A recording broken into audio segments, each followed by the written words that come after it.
小豆芽，你这是干什么？不出去玩吗？先生布置了功课，我得抽时间完成，要不然先生打我手心可就丢人了。你先生布置功课？这小丫头都有先生专门教了，比我的待遇都好。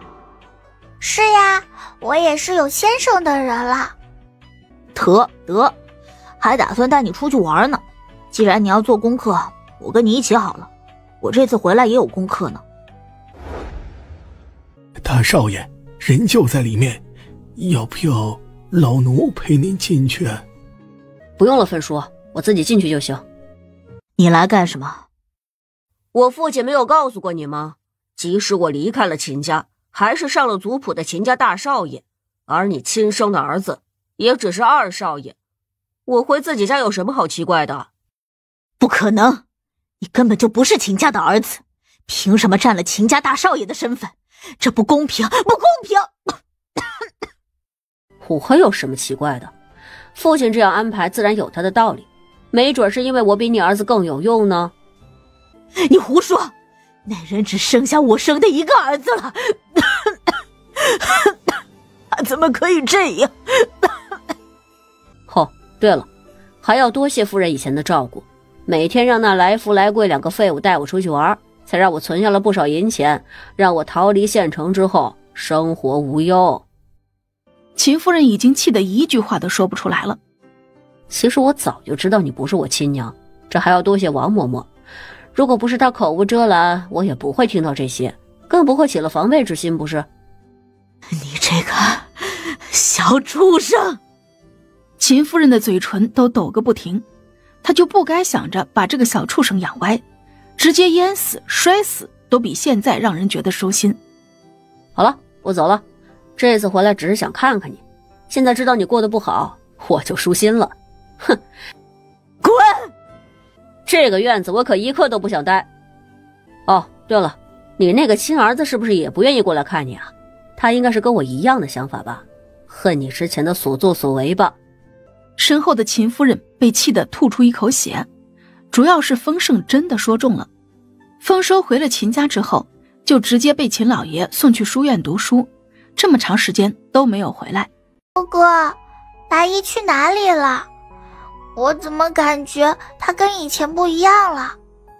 我也不知道，自从到了这里之后，白姨跟以前在山上一点都不一样，跟她相处起来总有一些别扭，没有在山上时自在。如果白姨跟我们回去多好。其实我在这里也没待几天就被送去书院了，一直到前天才回来。以后我也是在外读书的时间长一些，不会经常在这里。之前也跟白姨提过，让她回清溪镇，只是被她拒绝了。为什么白姨不想回去？上次我爹过来的时候，把白姨的卖身契也带来了。前天我问过白姨，如果她想离开，就把卖身契还给她，只是白姨又拒绝了。哥哥，你说白姨会不会还想着去见她女儿？这也不是没有可能。走吧，我带你们出去玩，中午请你们去酒楼吃饭。那边全是卖吃的吗？是啊，以前我常在那条街上买吃的，有几家味道很不错，我带你们过去。哥哥，你看。那不是白姨吗？她早上说回院子翻草药，怎么会在这里啊？原来那个女人就是白霜吗？她要去哪里啊？哥哥，我们要跟着白姨吗？她这匆匆忙忙的样子，会不会出事？还是先看看她干什么吧，万一不是我们猜测的那样呢？还是先让来宝跟着，万一白姨只是想出门逛逛，我们这么多人跟上去，总归是不好。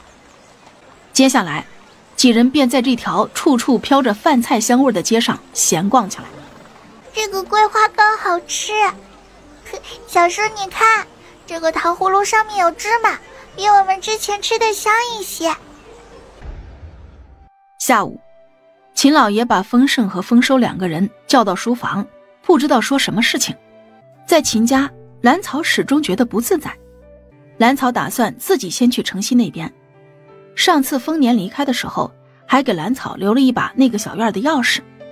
于是兰草直接在自己房子里留了一封信，带着大白小白就出门了。姑娘，这是要出门？我打算回城西小院看看。秦川哥这是刚回来？啊，那姑娘等一下，小的把这东西交给大管家，再来送姑娘过去。对了，姑娘怎么不让槐花跟着？哦，我没让槐花跟着啦。秦川哥，快把东西给大管家送去，我在这里等你。兰草并没有等多久，秦川就赶着马车过来了。姑娘久等了，小的送姑娘去城西。姑娘，是奴婢伺候的不好吗？怎么要出门都不带奴婢？那什么，我是不习惯有人跟着。姑娘只要不是嫌弃奴婢就好，只要奴婢能跟在姑娘身边照顾您就行，不会打扰姑娘做事的。秦川哥，来宝回来了没有？他之前在街上跟着白衣一起出去了。好，他呀还没回来呢，刚刚大管家还问起他了呢，院子里没找到人。啊，那就是说白衣也没有回来？他这是去哪里了？啊，姑娘不用担心，来宝那小子机灵着呢，不会有事的。要不我赶着马车绕点路？是不是该把这事告诉大管家？毕竟秦家和陈家一直有来往，可不能让那个白霜影响了两家的关系啊。多谢秦川哥，我们绕一点路过去看看，要不然总是感觉不放心。马车很快就到了陈家宅子所在的那条街。灿哥，灿哥，来宝，这是咋了？你跑什么？气死我了！刚刚我就去上个茅房的时间，白霜就不见了。之前他那边的茶楼已经做了半天了，我想着他应该不会去哪里，就上了个茅房，结果……川哥，你说说这事儿，我这回去怎么跟阿少爷交代呀？这大半天都好好的，这怎么就上个茅房的功夫人就跟丢了呢？我在这附近都找了一圈了，这连个人影都没有。别着急，我们一起再找找。陈家今天是不是有什么事情？哦，这是我知道，听茶楼里的人说，陈家女眷今天要出门做客，只是不知道要去哪一家呢。哦，对了，陈家人出门了之后，白霜还跟着他们的马车走了一段，后来又返回来，直接进了茶楼，这一坐就是半天。唉，兰草这一次是真的有些生气。上次他把白霜从陈家救出来，为了给他留面子，什么都没有问，没想到那么大一个人居然不长记性。来宝哥，陈家人出门回来了没有？他们一早就回来了。我们在附近转一圈找找看，如果找不到人，说不定他已经回秦家啦。行。就这样，他们一行人在陈家附近又找了一圈，并没有发现白霜，便赶着马车去了城西小院。小嫂，你怎么一个人就来这里了？小豆芽，来这里怎么不叫上我啊？小叔，你们怎么来啦？你这丫头怎么一个人就跑来了？你一个人住这边，我们也不放心不是？这不就跟来了？那小叔自己选个房间休息吧，我要回去雕刻了，我还有好多订单都没有完成呢。等一下，你吃饭了没有？我吃过了，回来的时候秦川他们在街上帮忙买的。还算他有眼色，不过你确定不再吃一点了？不了，你们吃吧。叔，你们过来的时候白衣到家了没有？这个就不知道了，我也就昨天早上见过那人一面，出来时也没注意，要不问问丰收。小白你别闹了呀，再闹明天不准吃饭。丰收也趁着小白离开的时间赶紧溜到屋里。哥哥，你们过来的时候白衣回去了没有？没有啊，也不知道他这是去哪里了，那个来宝也没有回去。来宝和秦川把我送到这里就回去了，怎么会？可能是我们和来宝他们错开了，毕竟我们还在同福楼那里耽误了一会儿时间呢。这也有可能，我就是有些担心白衣。哥哥，白姨今天在陈家外面待了大半天。还真是去陈家了。一直这个样子也不行啊，上次去陈家都受了那么重的伤，这次又想干什么？你们快吃饭，吃完了我们再去找找。我总是感觉有些不妙。哎，吃饭吃饭，你说说，咱们几个孩子整天为一个大人操心。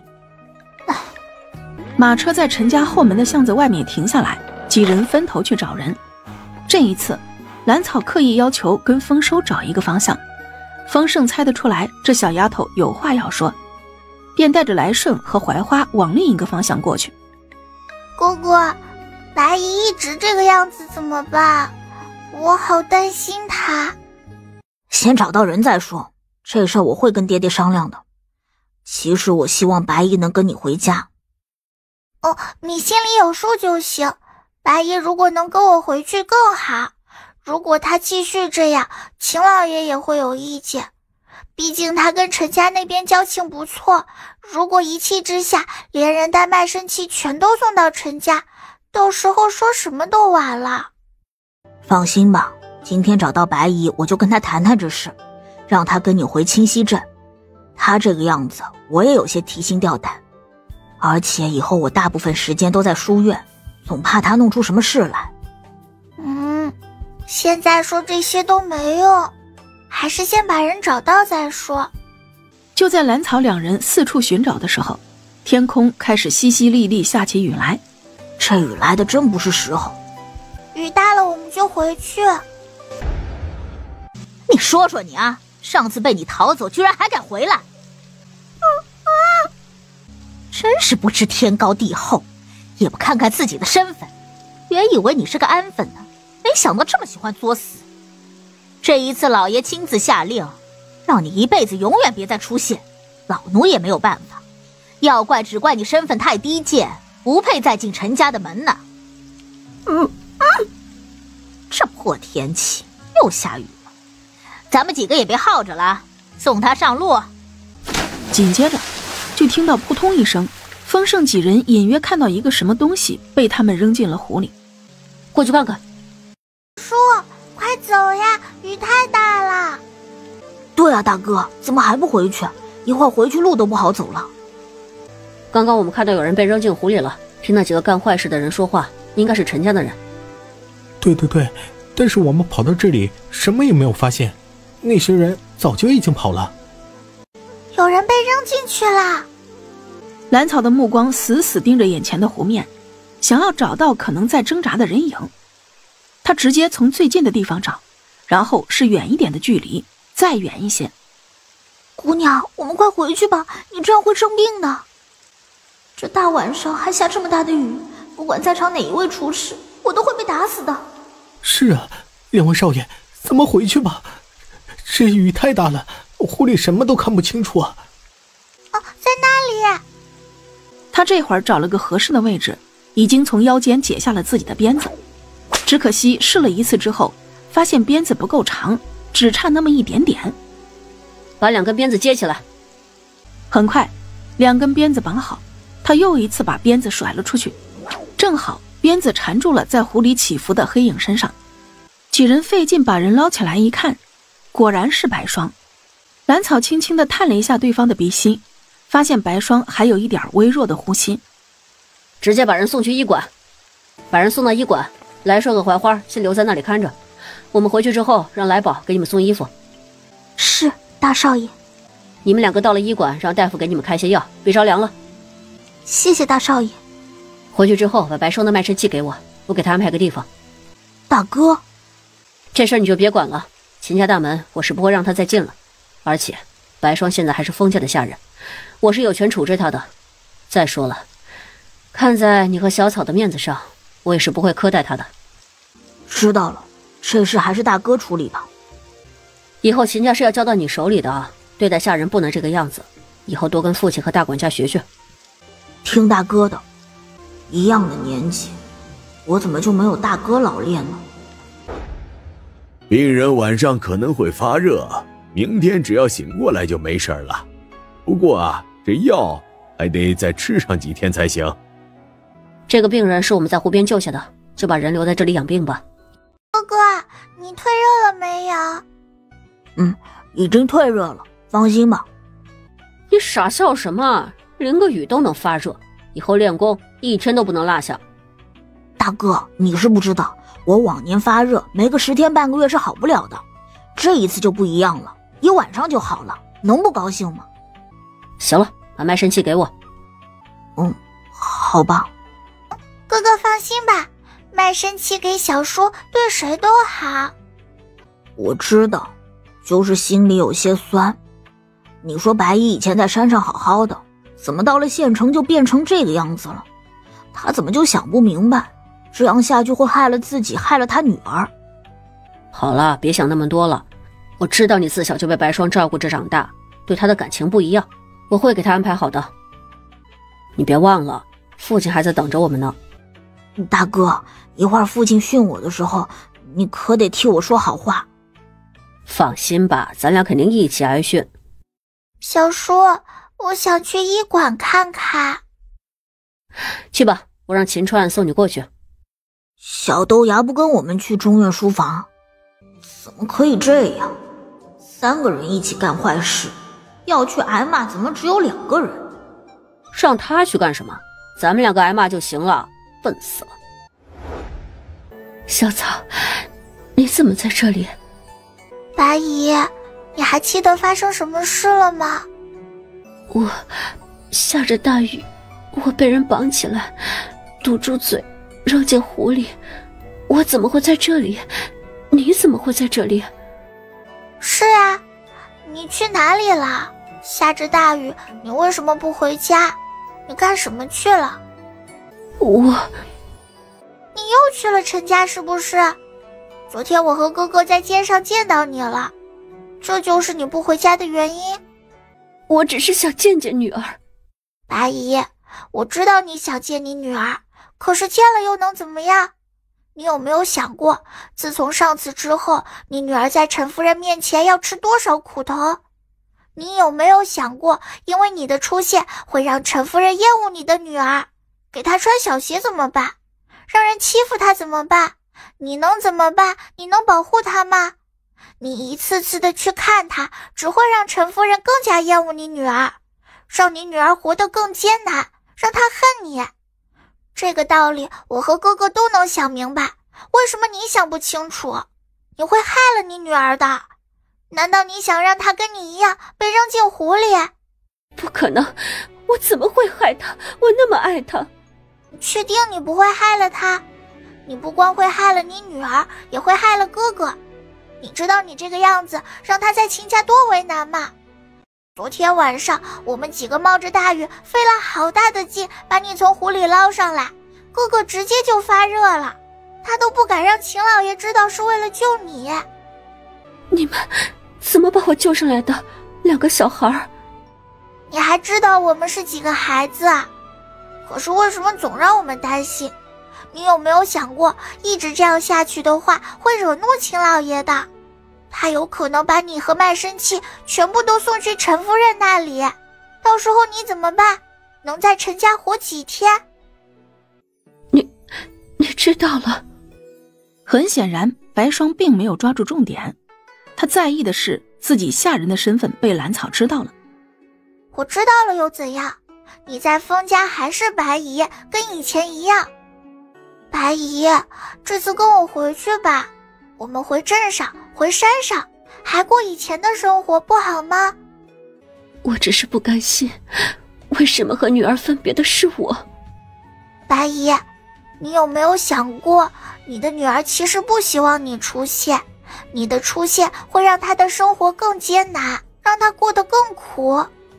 过几天我回清溪镇，你这几天考虑一下，要不要跟我们一起回去？如果不回去的话，可能真的就没家了。蠢货！一个下人的命，能有你们2个的命金贵？居然冒着大雨去找人，还去湖边那危险的地方，还从湖里把人捞上来。那个白霜，老子早就注意他了，一点下人的自觉都没有，整天出门打听消息。如果不是看着他这几年尽心照顾你的份上，老子早就把他赶出去了。什么东西？还有你，秦祭祖，你二爹不懂，难道你也不知轻重？不管你们两个谁出事了，我怎么办？秦家怎么办？封家怎么办？我怎么向丰年交代？这段时间，因为你们两个被调换的事情，我们家跟沈家已经交恶。那个当县令的沈家二郎，真愁没机会找我们秦家麻烦呢。老爷，我真的分不出精力处理一个下人。还有，我们家已经和沈家交恶，不能同时和陈家闹掰，要不然我们家腹背受敌就太危险了。所以说，2天之内把那个女人赶紧给我处理掉。如果你们不忍心处理的话，把卖身契给我，我给陈家送过去，生死全由陈家说了算。父亲，你消消气，这事儿就交给儿子好了，一定不让他再出现在县城里。交给你了，处理不好，你俩一起挨板子。你醒了？醒了就走吧。去哪里啊？这就看你怎么选了。第一条路，送你去陈家，连同卖身契一起交到陈夫人的手里。第二条，送你去魏婆子那里，她那里的人几乎全被卖去挖矿了，那里也是需要女人的。你没有权利这样做。白霜被眼前的少年给吓得不行，这2条路都是死路，他不能选。哼，笑话，本少爷为什么不能处置你？不过区区一个下人而已，真以为伺候了丰收几年就忘了自己的身份了？不，你没有权利这样处置我，我是丰收的奶娘，是丰年买回来的。作为丰家二爷，我处理你一个小小的下人，根本就不用跟我大哥打招呼。别把自己看得太重要，安安分分的还能活命，像你这样一直不安分的，分分钟送你上路。丰盛毫不客气地说完，直接转身离开。他刚走出房间，就有2个婆子冲了进来，手里还拿着绳子，直接将白霜给捆起来，拖到外面塞进了马车。马车并没有犹豫，直接扬长而去。小叔，白姨呢？我让人带她到魏婆子那里洗洗脑去。你干了什么？没什么，就是让人带着她去最近的矿场见识一下，让她看看别人是怎么挖矿的，先学着些。晚上再带她去看看她女儿过着什么样的日子。啊，白姨会不会有危险？她早上还发着热呢。不会，这会儿已经退热了，车上也有药。这次就是让她长长见识，如果老实了就送回清溪镇，如果还不老实，那就交给魏婆子好了。我已经尽力了。小叔，哥哥呢？你一个人来的？处理这事儿我一个人就行了。丰收不忍心，我挺乐意当这个坏人的。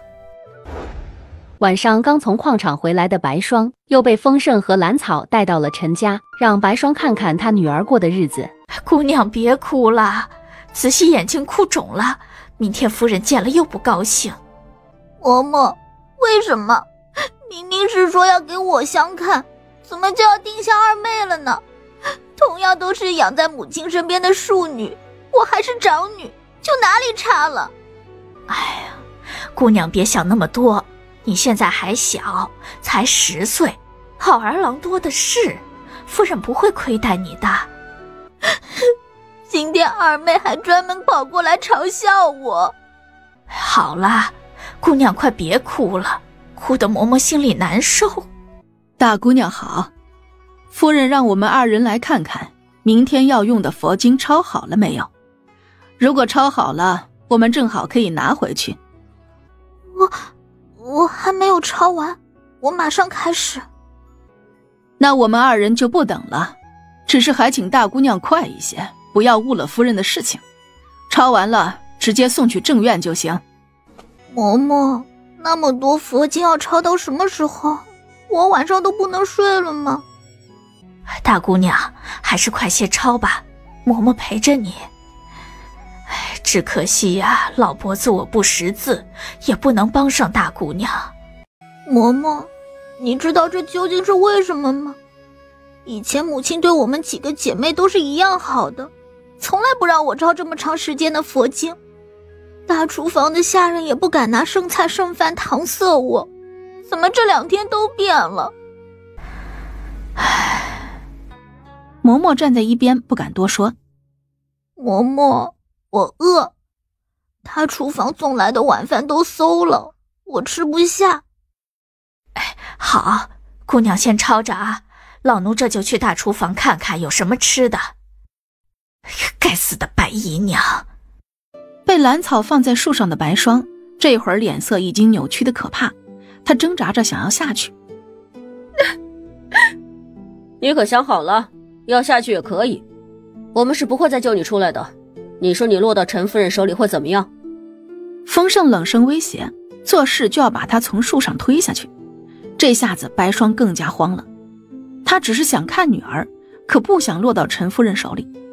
权衡利弊之后，立马老实下来，也不再挣扎着要下去。也不知道嬷嬷能不能弄来吃的，不光大姑娘饿，我也饿了。谁说不是呀？这2天大厨房专门为难我们院子。这啥时候是个头呢？我听说是白姨娘找回来了，夫人这才恼了我们院子。你说那个白姨娘她回来干什么呀？这不是害了姑娘吗？瞧瞧姑娘现在过的什么日子，再想想之前的日子，恐怕姑娘不是白姨娘生的吧？那谁知道，大姑娘以前多风光，在家里几位姑娘里可是拔尖的。瞧瞧现在，整天有抄不完的经，什么东西都得让着其他几位姑娘。白姨，你也见到了，你女儿并没有因为你的出现得到什么好处，反而因为你过得更加艰难，这是你想要的吗？白霜急忙摇头，嘴里发出呜呜的声音。她只是想见自己的女儿，并不想害了她呀。姑娘先忍一会儿，大厨房那边已经没有吃食了，老奴让守门的锅子去外头买了。嬷嬷，你说是不是因为我姨娘回来了，所以夫人才这样对我的？哎呦，我的大姑娘哟，你这是听哪个贱蹄子说的？我才出门这么一会儿，姑娘怎么就知道了这事儿了？哎呀，肯定是院子里那2个死丫头乱嚼舌根，被大姑娘听到了。她回来干什么？回来干什么？把我害成这个样子，她还回来干什么？给自己留一条活路，给我也留条活路，她不好吗？在女儿心里，自己这个从来没见过面的亲娘只给她带来了麻烦，根本就没有陈夫人重要。自己的出现是真的害了她。姑娘啊，这事儿你就当作不知道，咱们度过眼前的难关才是最重要的。等夫人的气消了，一切都会好起来的。这么多年，夫人不是也没苛待过大姑娘，估计这次呀是被白姨娘给气到了。听嬷嬷的，我这就接着抄佛经，只要乖乖的，母亲总会见到我的孝心。想好了没有？昨天我给你的那2条路，你打算选哪条？求求二爷，不要把我送到魏婆子那里。你现在没有资格跟我讨价还价，有这样的结果，你别怪任何人，只怪你自己拎不清。白霜的身子瑟缩了一下，张了几次嘴都不知道该怎么说。那2条路她1条都不愿意选。既然你没有想好，那我来替你决定好了。很快2个婆子就将白霜搀扶到马车上。小草，小草。白姨，你还有什么话要说？小草，小草，你救救我！白姨，前天晚上我已经冒着大雨把你从湖里救出来了，而且因为你，哥哥还发了热。难怪丰收没有出现，难怪二爷一定要处置我，也难怪小丫头不替我求情。我怎么忘了，我能从湖水里死里逃生，全靠他们几个孩子。而兰草已经是第2次把我从鬼门关拉了回来。我都做了些什么呀？救命之恩只能来世再还了。白姨放心，我会转告大叔和哥哥的。小叔，大叔都离开快1个月了，怎么还没回来？难道他不是来县城了？他有事情要处理，不在县城。有些想大叔了。放心吧，很快就回来了。少爷，夫人去了，老爷让你回去一趟。夫人走了？前天不是还好好的吗？是真的走了，家里现在都挂上白了。少爷，快给小的回去吧，老爷等着呢。走，回去送他一程。那种晦气的地方你就不去了，自己把院门关上，别乱跑啊。知道了，小叔。一会儿我让槐花过来陪着你，这是县城，可不是山上，你一个人我不放心。不用了吧，小叔，你知道的，我很厉害，一般的毛贼可打不过我。能不能不让槐花过来陪我呀？那行，槐花太弱了，让秦川来和他一起来。到底是个男人，站在院子里也能唬人不是？小叔也太不相信人了，明明他连我都打不过，还装模作样的安排人保护我。年纪小真的很烦恼呀。丰盛坐着马车急匆匆回到秦家，怀里揣的是来顺先准备好用洋葱浸泡过的帕子，刚刚用它在眼睛上揉了几下，他的眼睛瞬间变得通红，接着他还来不及对着灵堂下跪，悲痛的直接晕了过去。在外人看来，秦家大少爷孝顺至极，没看到他才刚进到灵堂就哭晕了，这得有多伤心啊。丰盛早已经打算好了，自己是无论如何也不会向秦夫人的灵位下跪的，明知道他是自己的仇人，再去跪他，估计会把封家的祖宗给气活过来的。来人，快去请大夫，太大少爷下去休息。至于丰收，就没有丰盛这么幸运了。不管怎么说，秦夫人都是他亲娘，就算是之前从来没有见过，但是也不能学丰盛的样子。他只能乖乖地跪在灵堂，在心里羡慕了丰盛3秒，然后面无表情继续跪在那里，心里却在默背着之前在书院里先生教的功课。兰草不知道丰盛要在秦家待多久，他是不想待在县城了，就写了封信让人送给丰盛，他就先回山上了。只是走到李家庄的时候，正好碰到兰桂山和兰安平把兰安静的尸首拉回来，正找地方埋葬。兰草悄悄跟了过去。老二啊，你打算埋在哪里啊？葬到杨八岭吧，那个地方不错。当初兰安庆就是把他扔在这里，自己一个人走了。没想到兰安平也是有这个意思，直接将人埋在这里。老二啊，昨天你上去送端送酒的时候，老大跟你说了什么？看他那样子有些激动。二叔，他不想死，想让我们找人救他。都是被你爹娘惯坏了，先是小袁，接着是他，咱们兰家的名声算是被这父子2个彻底给毁了。二叔，小草究竟是不是大哥的女儿，是不是我们家的孩子呀？兰安平一直有这个疑问，就大哥和王氏这些年对小草的态度太过敷衍，早已经到了冷情冷心的地步。那孩子，他是兰家的孩子，是不是你大哥的，我也不能肯定，这事儿只有王氏最清楚了。你怎么想起问这个了？那孩子不是已经走了很久了吗？听二叔的意思，小草有可能不是大哥的孩子，这话怎么说起呢？这事儿我也是猜的。你还记得你还有个弟弟，从小就被人送人了。王氏快生的时候，他带着一个女人回来过，据说他跟着家里去府城做买卖，以后就不回来了，是来辞行的。当时那个女人的肚子也很大，只是2人并没有在家里待多久就离开了。这走的时候，那个女人和王氏都生了。小弟2口子回来过，我怎么不知道？你当时啊，被你爹赶到县城的码头干活了，这一去就是2年。你回来的时候，小草都快1岁了。是这样啊。也不知道以后能不能再见到王氏，这事儿看来真得问他了。只是不知道他带着一个孩子去了哪里。自从兰园出事之后，王氏就再也没有出现过。老二啊，明天我要和几个儿子去县城生活，他们都在那里安顿下来了。这东河村我也是没脸待了，你以后好自为之吧，脚下的路可千万要走直了。放心吧，二叔，我知道咱们蓝家的名声再也经不起折腾，凡事都会和几个大舅哥商量的。哎，那就好。李家兄弟几个都是能干有护短的，你住在李家庄也能有个照应，叔就放心了。你怎么在这里？而我过来看一个故人。那你把我爷爷的房子弄哪里了？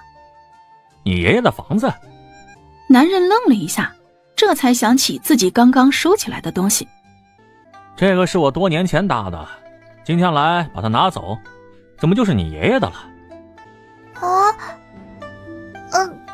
可是那里面有爷爷呀，我以前就是在这里遇到爷爷的。哦，你遇到那老头了？背着扫把打人的那个？爷爷才不打人呢，他给小草烤肉吃。那是对你，我以前可没少被揍。难不成你抢人家鸡腿了？在蓝草的心里，他唯一一次被爷爷追着打，正是因为自己笑话他不穿衣服。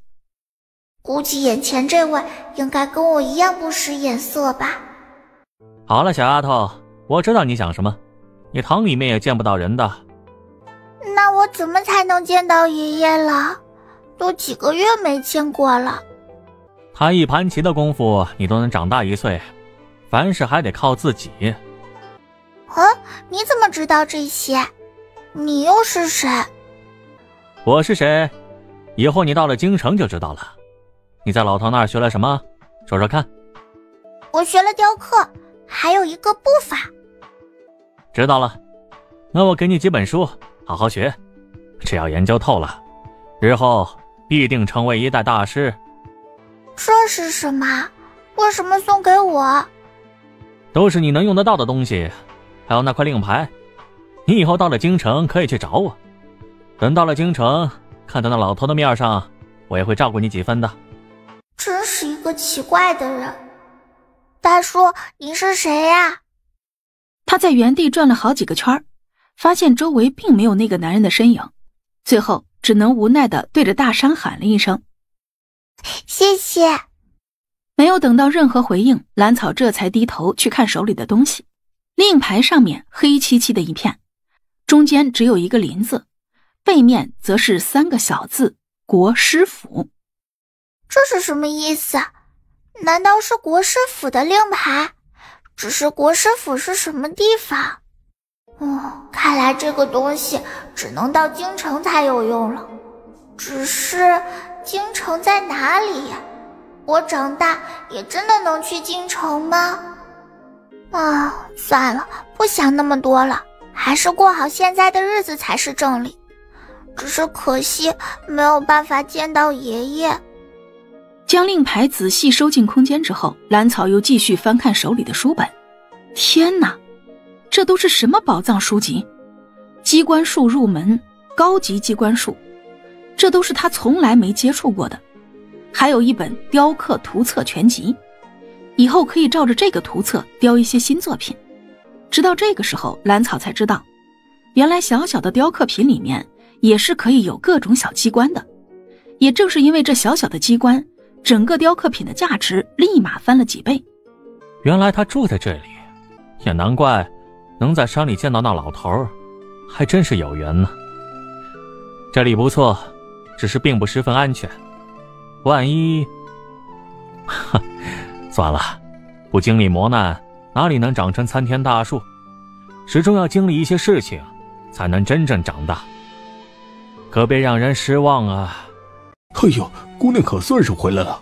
冯先生下午还来问了呢，让姑娘明天过去上课。刘叔，这是我们在山上弄的，让刘婶这几天给做了。哎，姑娘，快进屋休息。姑娘可真能干，弄了好几只野鸡兔子，还有那么多春笋，这可都是稀罕东西，这些全都要吃吗？留一些我给齐大夫和冯先生送去尝鲜，剩下的咱们全留着，等吃完了我再回山上弄。哎呦，这可使不得，姑娘明天开始要去读书，这可是大事，如果姑娘想吃了，我让老头子上山去弄一些。姑娘先好好洗洗，晚饭一会儿就好。旁边小几上准备了点心，姑娘饿了先垫垫。我爱洗澡，乌龟跌倒，小心跳蚤好多泡泡，第二天的天气很好，只是冯先生上课依然很严肃，尤其是只有他一个学生的时候，那是全部注意力都放在兰草身上。冯先生对于兰草很满意的结果就是带她见见自家的媳妇，那小姑娘花样挺多，没准儿媳妇会很喜欢呢。哎，快来让师娘看看。师娘可真好看。这小丫头过来，媳妇儿的心情真的好很多。你这孩子就跟那画上的娃娃一样喜庆，准是个有福气的。是啊，有福气跟着先生读书，还能见到这么美的师娘。你瞧瞧，多好一孩子，你以后可得尽心教导才行。那是当然，这孩子机灵着呢，一学就会。我准备以后多给他布置些功课。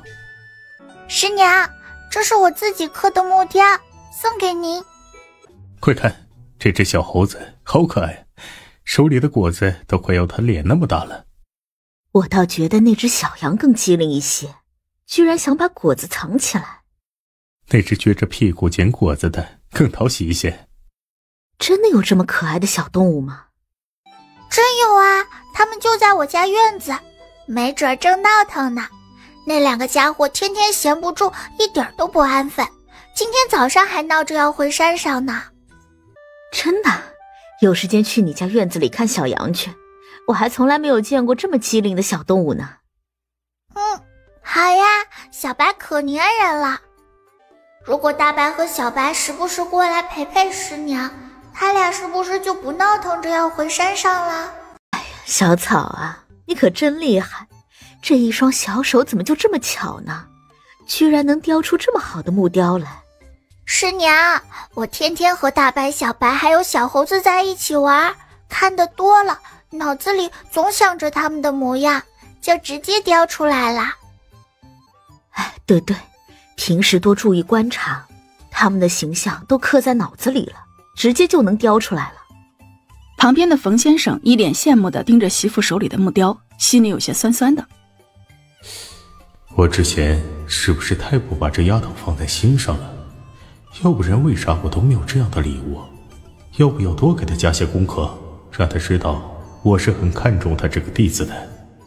来，小草，坐师娘跟前，喜欢吃哪个菜，师娘给你加。冯先生一直没有说话，只是笑看着饭桌上一大一小。他也是很久没见到媳妇这么开心了。看来以后可以让小丫头经常过来玩。吃过饭之后，柳氏依依不舍地看着兰草离开，手里还捧着小丫头专门给她倒的茶。小草啊，以后下课了过来玩啊。知道了，师娘，我天天都来上课，没事就来看看你。杯子里的水别忘了喝啊，很甜的。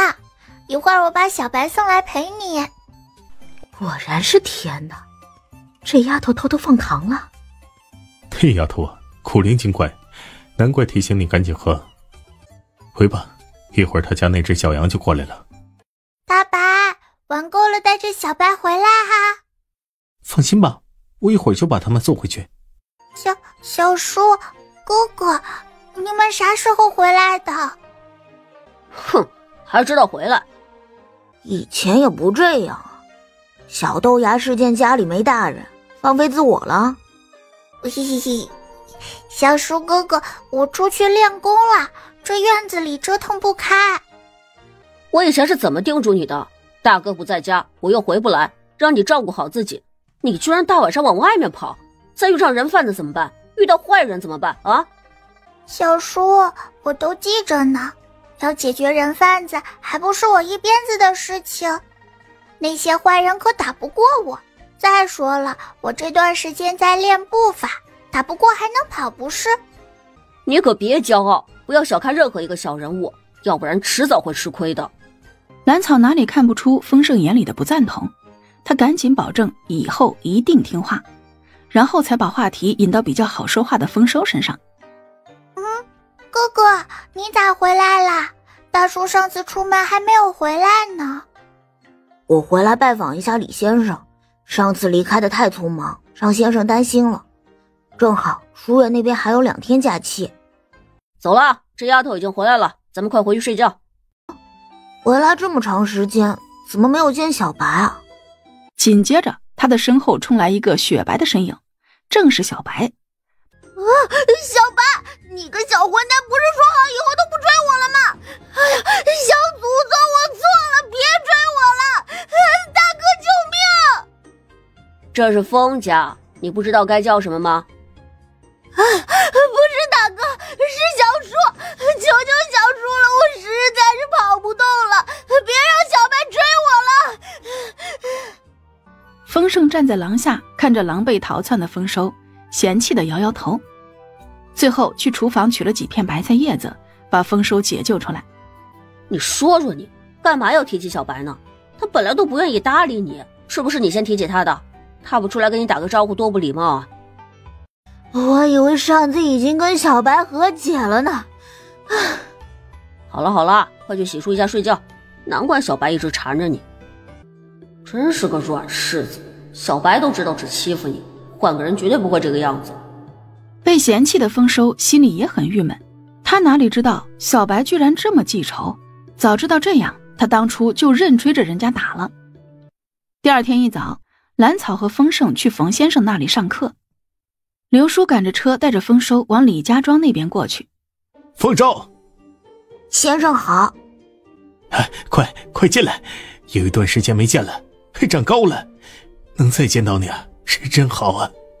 先生这段时间怎么样？过得可好？嘿，好，都好。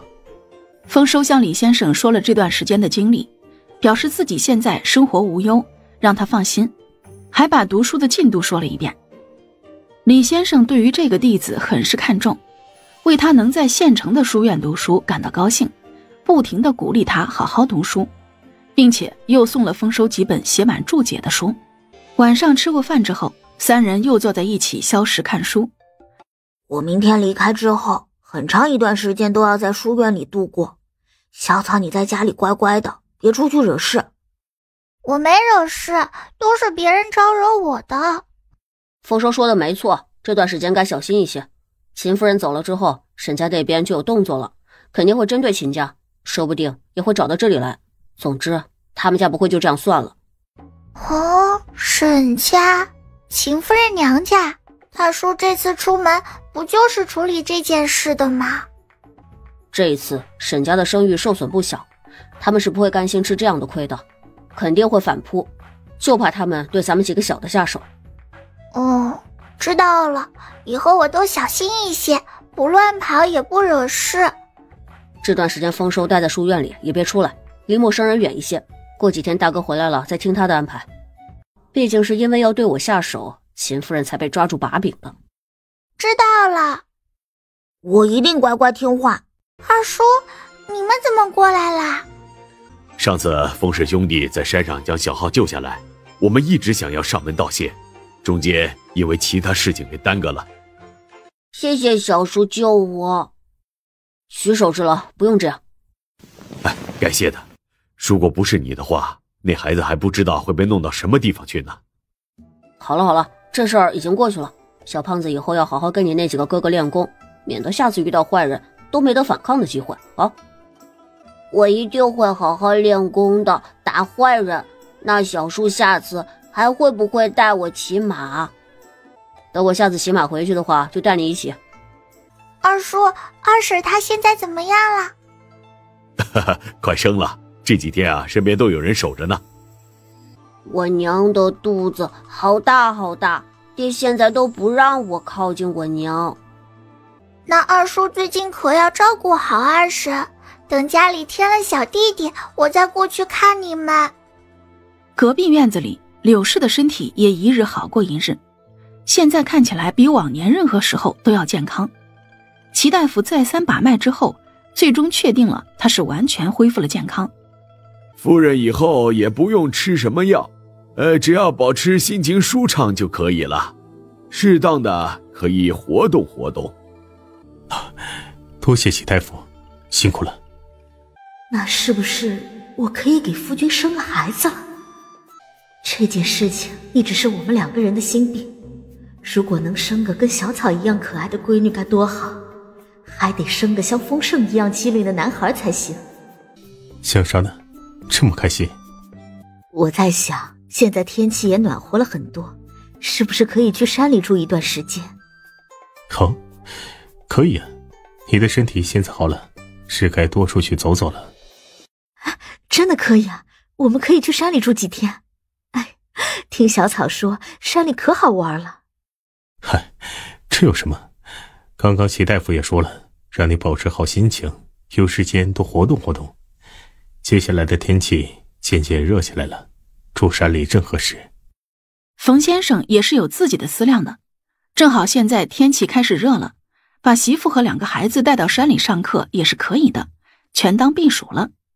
此时的兰草还不知道自己即将要回山里生活一段时间，他正趁着夜色跳墙出了院子，运起迎风拂柳步往山里跑。经过这段时间不间断的练习，兰草的速度已经超过大白不少，从镇上到山上跑1个来回，只要1个时辰就够了。小叔，你在这里干嘛？李小三刚刚回来了。他又说了什么？兰草并没有在意，最近李小三经常带回来一些关于沈家和秦家的消息。沈家因为在几家姻亲那里丢了大脸，现在一直盯着秦家不放。如果不是秦家那几条人命毁在沈夫人手里，他们这次对秦家恐怕还要更狠一些。沈家现在又把目标放到我身上了，势必要找到我这个罪魁祸首。在他们看来，秦夫人之所以会出事，全是因为我当初没有乖乖待在原地等着被他们弄死。呸！沈家那些就不是人，想用你的时候就把你从大叔身边抱走，不用你了就想办法毁掉，还怪你不该逃跑给他们惹事儿，什么玩意儿？要不这段时间你就别乱跑了，我怕他们早晚会找到镇上来。沈家老二在隔壁县是个县令，手里还是有不少人的，万一……放心吧，小叔，我会小心的。大不了我们直接往山里一钻，直接住上几年。那山里那么大，就不相信沈家人能找到我们。再说了，大叔这次出门也不会什么都不干，他肯定不会眼睁睁看着我们被沈家人欺负的。小叔知道你有本事，不过还是要小心一些。这几天能不出门就不出门，我已经让小豆子他们时刻盯着来镇上的陌生人了。大叔还是没有消息吗？他有信传回来，据说人现在在府城。我们还是只要保护好自己就好。要不我明天跟先生请假回山上住几天，或者邀请先生和师娘一起去山里住，还不耽误功课。行，我们明天跟先生提一下吧，邀请先生和师娘跟我们一起上山，山上很适合养病。就这样，冯先生他们和兰草2人想到一块儿去了，直接收拾行李准备上山。但是他们来到山上的小院时，已经到了傍晚时分。等到明天下课了，我带师娘去泡温泉，师娘一定喜欢这里。这里有温泉啊，那可太好了，那这次一定要在山里多住几天。这里真不错，冯兄弟还真是会选地方。我刚上山的时候还有些不习惯，只不过后来越来越爱这里了，那种自由和肆意是在县城从来没有体会过的。这里真不错，如果你师娘也喜欢这里的话，就在山上多住一段时间。先生，明天下课了，要不要一起去打猎啊？你小子能打猎？我虽是文人，但是也是爱武的，明天可别输了哭鼻子。先生，要不明天把小草也叫上，我们一起。那丫头可不是一般的厉害，说不定先生就被比下去了呢，到时候就好看了。嘿，这有什么？我听说那丫头一直跟着你大哥习武，也不知道打猎行不行。行不行明天不就知道了。丰盛小草呢？怎么一眨眼就不见人了？他出去练功了，一会儿就回来，师娘不用担心。小草练啥功啊？还跑到外面去，外面这么黑，会不会出事啊？他去哪里练功了？山里的晚上可不是闹着玩的，可别碰到大型动物了。放心吧，先生，那丫头在山里跑来跑去的习惯了，她对这一带熟悉得很。那我们出去找找，不能让她待在外面。没用的，先生，我们追不上她，这会儿早不知道跑到哪里去了。哎呀，这丫头胆子太大了，我就坐在这里等她回来。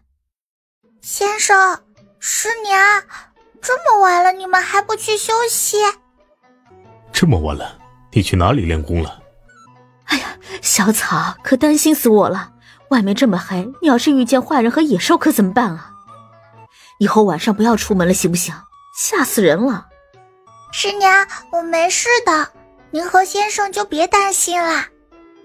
我只是出门练身法，院子里面太小了，施展不开。这山里我熟悉得很，天天往这里跑呢。你这丫头，练功可以，别伤着自己才行。明天别晚上练了，换个时间，看把你师娘给担心的。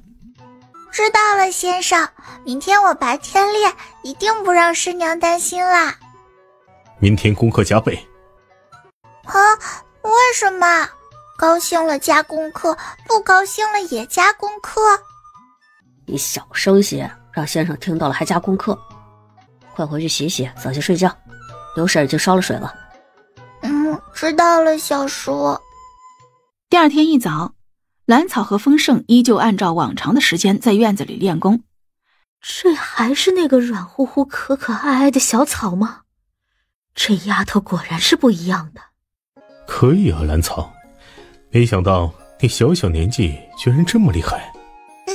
多谢先生夸奖。今天午后我们一起去打猎。好呀，打猎喽。师娘去不去？我和刘婶在家里摘果子。师娘，你想吃什么肉？我今天下午去打猎，给你带回来。只要是你带回来的，我都喜欢。那师娘喜欢小动物吗？比如说小兔子、小鸡。小鸡就算了，还是小兔吧。你一定要照顾好自己啊，可别受伤了。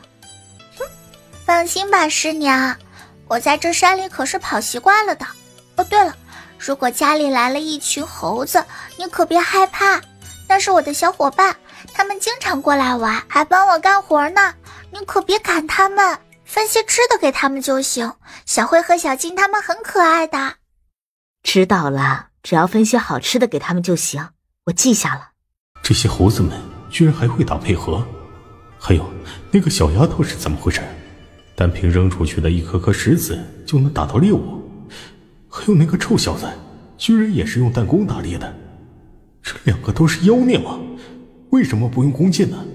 合着在打猎方面只有这个先生才是最菜的，这也太丢脸了吧。傍晚时分，之前空手出行的一行人回来时全都满载而归。哎呀，打了好多猎物啊。喏，师娘，这是我专门给你带回来的小兔子。哎呀，这么可爱的小兔子啊！哎呦，我太喜欢了，谢谢你啊，小草。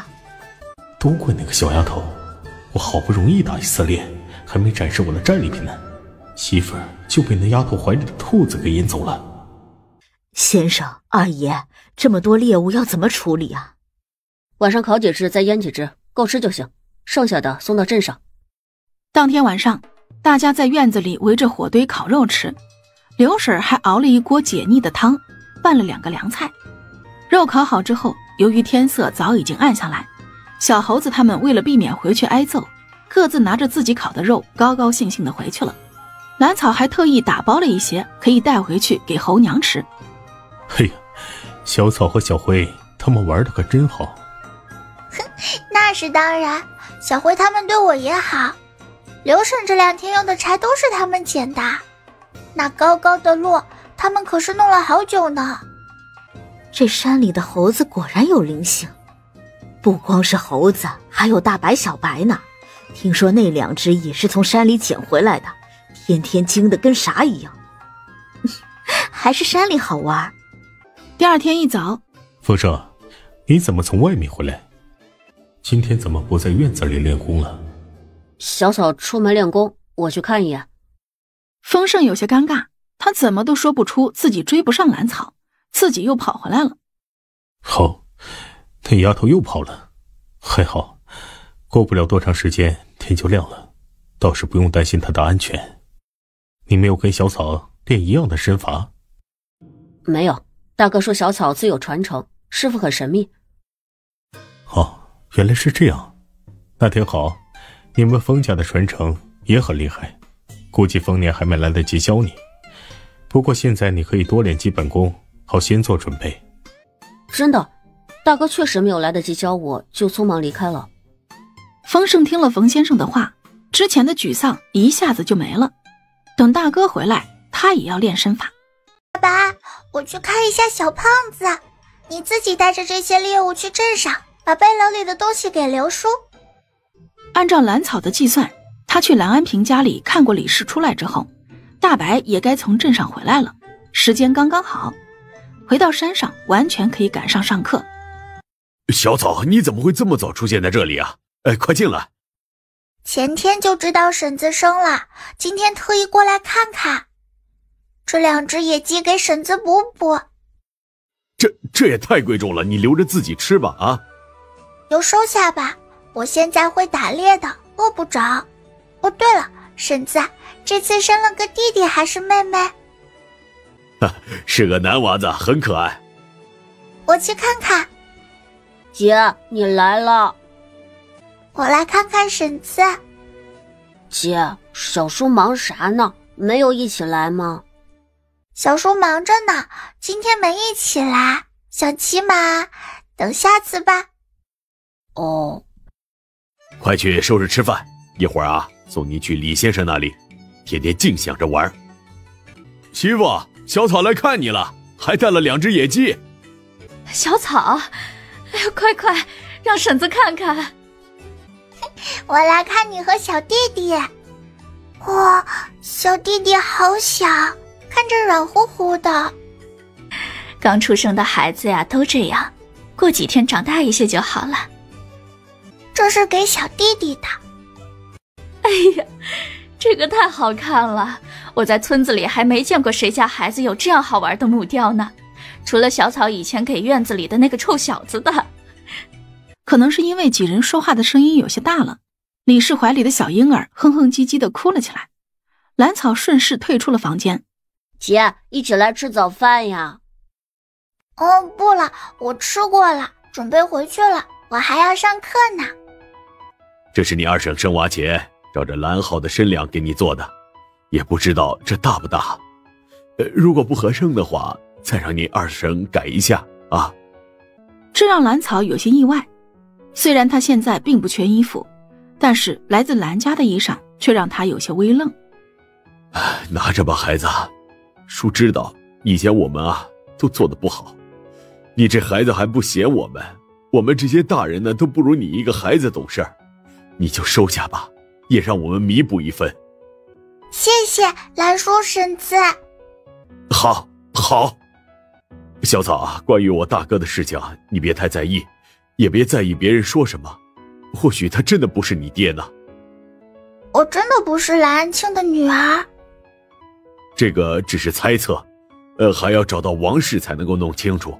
总之，你心里不要有负担，你就当蓝安庆和王氏不是你的爹娘好了。接下来，蓝安平将自己从兰桂山那里听到的事情说了一遍，为的就是让兰草心里别有负担。知道了，以后见到王氏我会问的。爸爸，你怎么了？发生了什么？你伤到哪里了？兰草一边抚摸着大白让他安心喝水，一边问他，是不是家里出事了？正低头喝水的大白抬头点了一下，还叫了一声咩咩。大白，我把水放在空间里，你在那里面休息一会儿，我去镇上看看。只是没想到大白直接用嘴叼着他的衣服，似乎不想让他过去。乖啊，我想去看看，刘叔还在那里，也不知道他怎么样了。听了他的话，大白犹豫了一下，就松开了叼着他衣服的嘴，眼睛里全是担忧。放心吧，你进去和小白玩一会儿，我回来了给你洗澡。你知道的，我很厉害的。兰草说完，直接将大白送进空间。他运起迎风拂柳步往镇上赶过去。他才刚刚靠近镇子，还没走进去，就被旁边窜出来的一个人影给拦了下来。夏青，不是，枫叶小姑娘，你不能进去。龅牙，为什么？你家出事了，你不能回去。大哥让我专门等在这里，就是为了拦你啊。你快说，我家到底出了什么事？昨天下午有几个人在镇上打听你家那位少爷，我们派小豆子给你们报信，结果你家里没人啊。今天凌晨你家的房子就着火了，周围邻居上前救火，只可惜这火根本就扑不灭呢。你知道我不在家？昨天就为了给你报信，小豆子往你家都跑了好几趟，回来都说家里没人。后来那小子就一直守在你家附近，一晚上都不回来，今早也没有见到人呢。小豆子一直守在我家附近，他一直没回去。那刘叔呢？刘叔留在家里会不会也出事了？大白身上的血又是谁的？龅牙哥，家里的事情我都知道了，不会乱跑的。你先回去吧，我家的事情你们也别掺和了。至于小豆子，我会找齐大夫帮忙一起去找的。你别乱跑啊！你家这是发生的可是大事，你一个孩子处理不了的。我看那几个来找人的不是什么好东西，你可别被他们给抓到了。我只是去医馆找齐大夫，不会乱跑的。那你也装扮一下自己，别刚进镇子就被人给盯上了。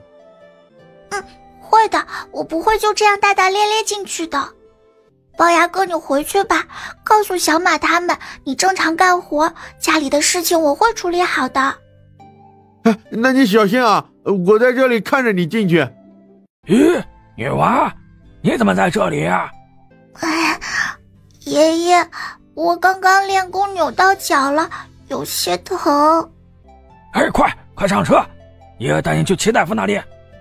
谢谢爷爷。谢啥呀？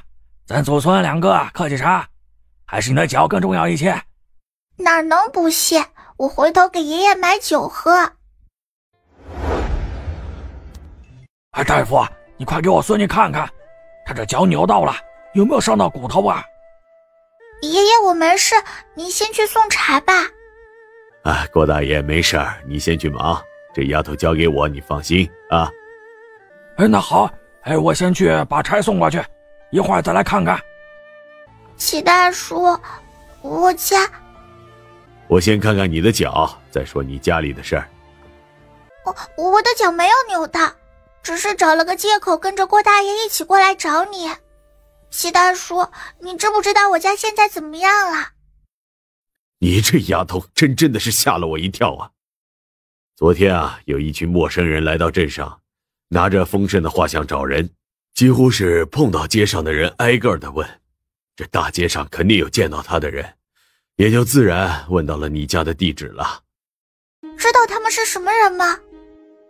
有人听得出来，其中2人有些许的唐县的口音，那些人应该就是从那里过来的。他们是从唐县来的？还真是。他以前听丰年说过，沈家的三爷正是隔壁唐县的县令，看来自家的变故正是因为沈家人。那我家现在怎么样了？我们回山上之后，刘叔一直守在家里。齐大叔，你知不知道刘叔在哪里？至于刘大，他确实出事了。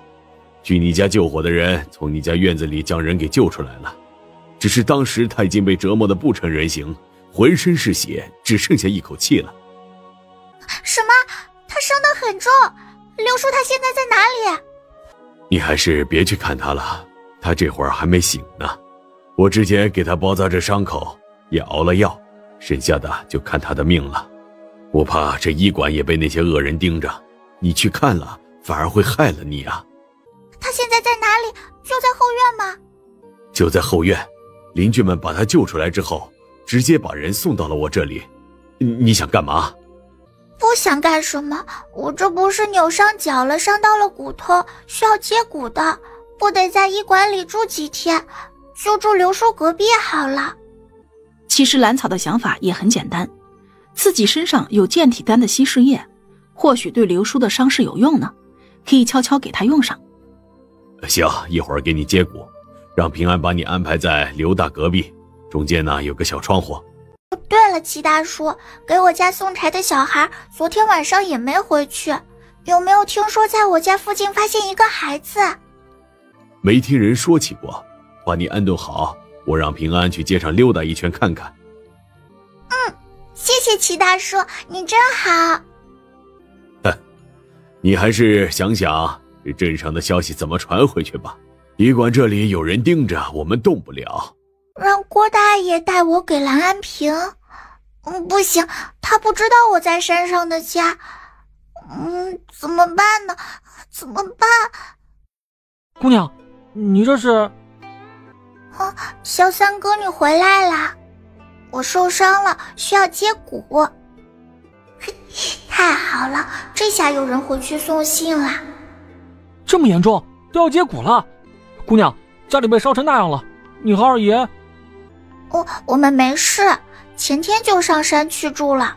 刘叔这次受了不轻的伤，你回山上把这件事告诉丰盛，别让他乱跑，让刘婶也别担心，我肯定把刘叔好好带回去。可恶，还是晚了一步。什么晚了？秦家前天晚上被一伙人闯入，打伤了不少人，还砍伤了秦老爷。秦家多处都被放了一把火，损失了不少财物。什么？秦家人也被？沈家人这么猖狂，居然接二连三对人下毒手。我紧赶慢赶，就是为了回来给姑娘和二爷报信，没想到。小三哥，你也别太自责，好在我和小叔前天就上山了，只可惜刘叔这次伤得太重，你还是快上山把这消息告诉小叔吧。可是姑娘，你留在这里怎么能行？那些人可是什么恶事都能做出来的。没事，我现在是赶牛车郭大爷的孙女，一个乡下小女娃，伤到骨头在医馆里休养的，那些人不会在意我的。放心吧，外面那些人不会想到这个灰扑扑又脏又邋遢的小女娃跟他们要找的人有关的，还有我看着呢。好吧，齐大夫，我家姑娘可就交给你了，可不能让人出一点事儿，要不然我家又会打死我的。放心吧，小三哥，我只是在这里养病，不会主动生事的。哎，齐大夫，千万不能让他乱跑，我这又回山上，下午指定回来。小三哥，你传闻消息帮我找一下小豆子，就是给家里送柴的那个小孩，昨天一直守在咱家外面，结果那孩子不见了，也不知道是不是出事了。知道了。你可得装得像一些啊，不要乱动。刚刚平安出去看了一眼，那些人还在镇子里守着呢。知道了，齐大叔，我指定乖乖的，绝对不乱动。我什么时候去后院的房间休养？我这就把你抱过去，记住了啊，别乱动。哎呦，我的乖孙女哦，都怪爷爷不好，只以为你是扭了一下脚，没想到却伤到了骨头，现在还疼不疼？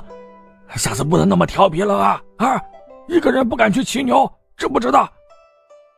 这老头比我厉害啊，估计外面盯梢的那些人真的以为那小丫头是这老头的孙女了吧？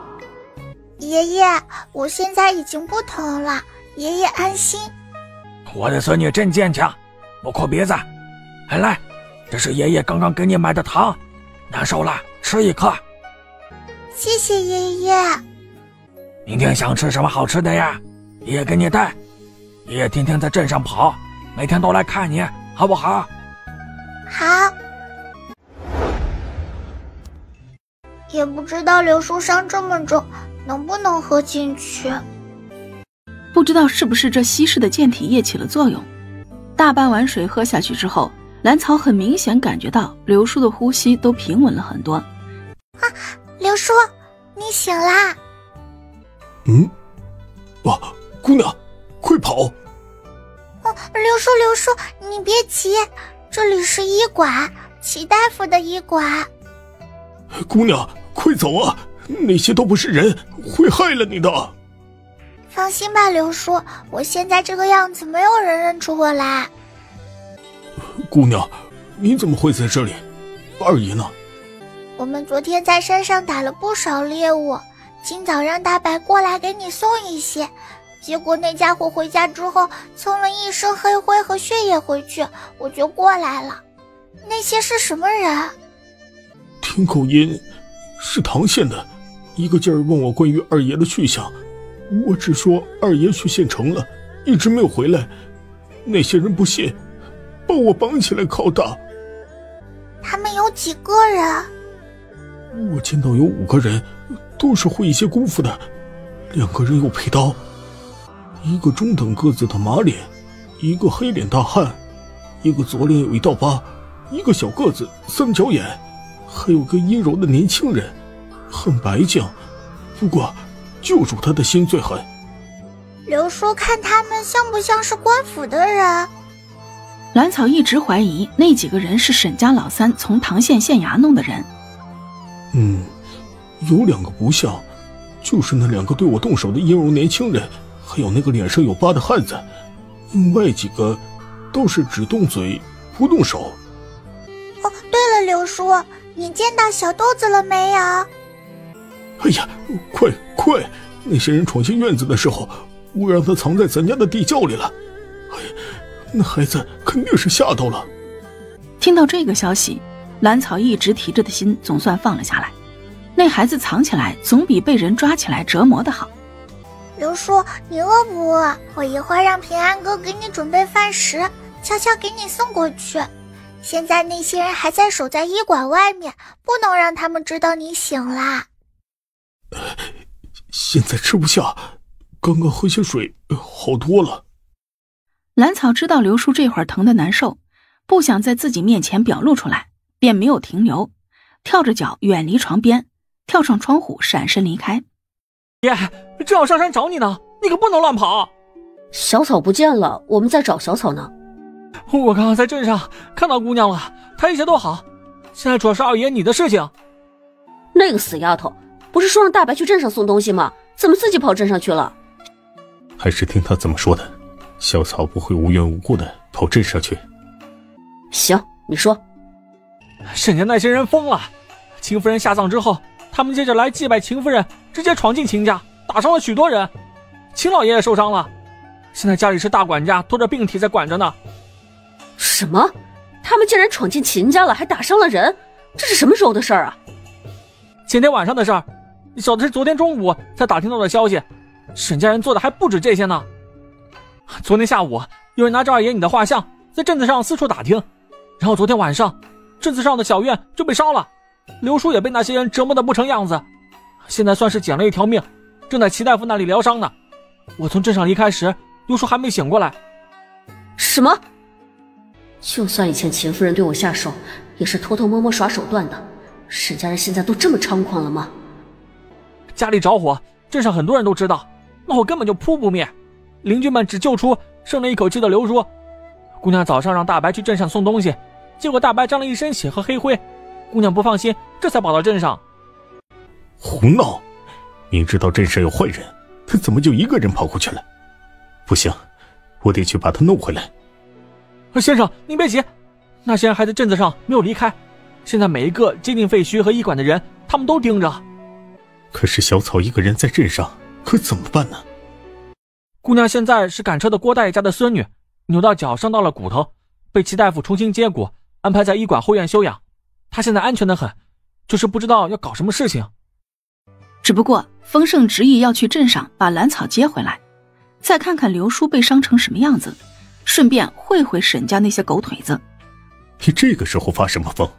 难道不知道那些人就是冲着你来的？没听到李小三说的话吗？那些人可是杀人放火不眨眼的东西，你凑上去是要送死吗？可是大哥将小草交给我照顾，我却什么都没有做好。这会儿听说他在那些恶人的眼皮子底下，就有些不放心。行了，这不是逞强的时候，那丫头的武力比你强多少，你心里就没一点数吗？你现在就是去了，也是添乱。我送你回山上，你跟着你师娘乖乖的待在家里，我回镇上看一眼。阿爷，你就听先生的吧，我这就回镇上，有什么也能帮姑娘盯着些，有什么消息也会及时传回来的。好了，跟我回山上。平安哥，刘叔醒过来了，他现在能吃什么？什么？醒来了？他只能喝些清淡好消化的汤水，我这就去准备。那好，平安哥，你一会儿把我这房间门关好，我出去一趟。我知道小豆子在哪里，一会儿该送的饭和汤药，你照常送进来就行。好，听你的。我去后院一下，你不用管我。他是知道的，之前小白为了方便去冯先生家里，直接把两家相连的那个狗洞给顶开了，从墙根下的狗洞爬过去，没走2步就到了自家的地窖旁边。他并没有第一时间去掀那地窖的出口，而是打算先看看周围的情况。果然，在不远处的树上有一个瘦小的男人靠在那里打盹儿。敢烧我家房子，打死你！齐大叔的迷药还真管用，刚刚晕过去的男人被一阵剧痛给疼醒，紧接着又疼晕了过去。兰草直接将那个晕过去的男人的手脚死死地捆了起来，然后将人扔进了自己的空间。大白，看住他，如果醒了就给我踹晕。小豆子，小豆子，是你！快跑，有坏人！小豆子，没事了，刘叔已经送去医馆了，那些人也离开了，你别害怕。真的，刘叔得救了，都怪我，如果不是为了救我，刘叔就不会被那些人抓住。我都听到了，他们好几个人打刘叔，刘叔好疼的。你别担心刘叔啦，他已经醒了。你怎么样？还有哪里不舒服？我带你去医馆。我没事，不用去医馆。走吧，你昨天晚上受了惊吓，也是要喝汤药的，要不然以后会经常做噩梦的。姑娘，先生，小三哥，你们来啦！哎呀，你这丫头怎么一个人乱跑？遇到那些人了，可怎么办呢？先生，小豆子一个人被困在地窖里很危险，我去的时候他都晕了过去。兰草面对黑着脸的冯先生，他只能转移话题。那还是把人送去医馆吧，来，让我背着。对，得让齐大叔给小豆子看看。边上的冯先生哪里不知道这2个人的小算盘，只是这会儿不打算跟2人计较，只默默地看着李小三把小豆子给背走。站住！先生，我这不是着急吗？不是故意乱跑的。你怎么这么大的胆子，居然大白天一个人就跑到这里来了？万一碰到那些坏人可怎么办？先生，这大白天过来才好呢。在这里盯梢的那个人都在打盹，现在已经被我解决了。什么？那人呢？你把他怎么样了？就在困着小豆子的地窖里，不过我把他的手脚给断了。快带我过去！兰草二话没说，快速往后院跑去，然后跳墙打开地窖的出口，在冯先生追上来的时候，把那个昏死过去的男人扔进地窖里。小草，你去前院，让院子里的婆子准备马车，收拾行李，1刻钟之后全部出发。这人交给我了。好，手里这个烫手山芋可算是送出去了。那接下来是不是也可以这样收拾另外几个人，然后交给先生解决？或许可以把那些人一个一个击破，然后送出去。说不定先生和丰盛2个人还能从这些人身上挖出些什么呢？1刻钟后，冯先生驾着马车离开，与他们同行的还有一口大箱子，里面正是那个被捆得跟粽子一样的瘦小男人。小草，你跟我们一起走吧，先生，我不能离开，得守着刘叔，要不然他真的会没命的。而且那些坏人，不能让他们就这样在外面逍遥。那你小心，我把这人解决了就回来，你别犯傻冒险。知道了，先生。小豆子已经救出来了，我不会乱跑了。这孩子的胆子太大，也太有主意，不是我一句叮嘱就行了。我还是快去快回吧。龅牙，你为什么在这里？我是来找你的。啥？找我？小豆子找到了，被我安顿在医馆里，你们放心吧。真的？太好了，小豆子没事啊。你们别担心了，他没什么事情，调理好了就会回去的。谢谢你，真是个憨憨，当着我的面都想叫杀星，这是不是欠收拾？再有下一次，一定要收拾一回不行。真是的。小三哥，你是来接我去吃饭的吗？是啊，时间不早了，你想吃什么？那你带我去百味楼吧。行，好久没去过了，今天一定要好好吃一顿。是不是该给瘦猴送饭了？再等一会儿，吃完一会儿又饿不死。这会儿进出的人有些多，再盯一会儿。同时蓝草也想到了两人说的瘦猴就是自己刚刚送走的那个盯梢的男人，只是一瞬间心里便有了计较。直到那个阴柔的年轻人让伙计打包了一个食盒带走，整个2楼就只剩下蓝草、李小三和那个脸上有疤的男人。忽然蓝草在路过那男人背后的时候，扬起手里早就已经准备好的迷药，直直砸到对方的脸上。小三哥，给我看这些外面。蓝草趁着李小三看外面的空，直接将刀疤脸捆起来扔进了空间。神呢？扔出去了。小马哥拉的粪桶刚过去，我直接扔到那桶里了。粪桶？怎么没有一点动静？哎呀，小三哥你别看了，快去准备个车，我要把那人给弄回山上去，一定要让小叔扒他一层皮不可。走。两人出门的时候，就见到那个阴柔的年轻人阴着脸提着食盒回来了。小三哥，你能打得过刚刚那人不能？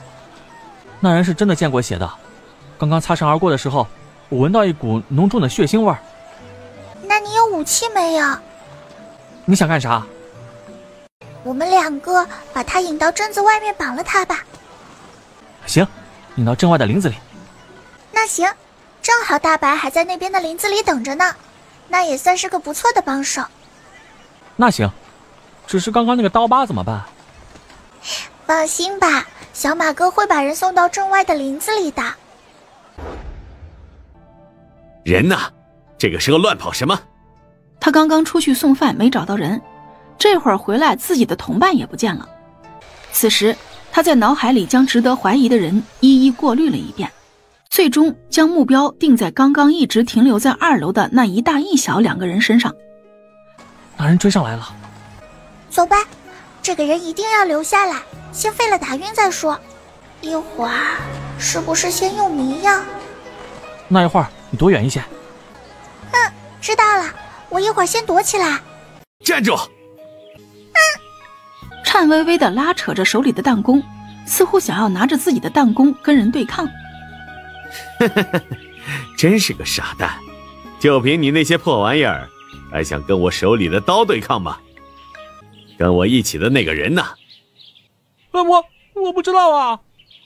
同一时间，正在摆弄弹弓的蓝草已经把大白从空间里放了出来，而大白这会儿已经根据蓝草的心意，悄悄来到那阴柔男子的背后。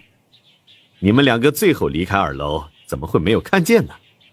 快说，要不然我就宰了你！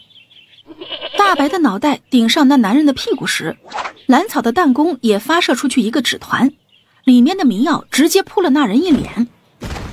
蓝草快速扑到那人身上，抢起事先准备好的石头砸了下去，干净利索地用同样的方法断了他的胳膊，至少不能让这人醒来之后有反扑自己的机会。我去找车，你在这里看着。如果他醒了，就再砸晕。好。兰草这会儿巴不得李小三赶紧离开呢，他好把空间里那个刀疤男人给放出来。之前他告诉李小三，自己把人扔在小马哥的粪桶里了。这会儿去哪里找个粪坑把那人给泡一泡？哦，有了！兰草忽然想到，空间里大花大白他们经常活动的地方，可是有不少排泄物呢。干脆直接将人扔进去滚一圈好了。大白，帮我看着这些人，有人来了就叫唤一声。兰草才刚刚准备好了这些，李小三跑了回来。快，车来了！咦，这人是什么时候送来的？我怎么没见小马哥？小马哥哪里能在这里停留？他把人扔下就走了。哦，对了，车子怎么这么快就找到了？冯先生驾着车返回了，这会儿正把车子往这赶呢。你就待在这里，先别出去。这几天你别回山上了，就待在医馆。好，我先不回去。先生之前带回去的那人，我和风声简单拷打了一下，他们3个人都是山贼，平时干的就是杀人放火的勾当。这次不是来了5个人吗？他们……兰草没有忘记之前还有2个人守在镇子的入口处。你先别去挑衅他们，他们可是正儿八经的官差，到时候别吃了亏。这丫头就是个不听话的，我才把那个瘦猴送回山上，这边就又逮住了2个。先生，该出发了。直到林子里只剩下兰草和大白2个之后，他又将大白收进空间。进去和小白大花他们玩去吧，你刚刚可真厉害。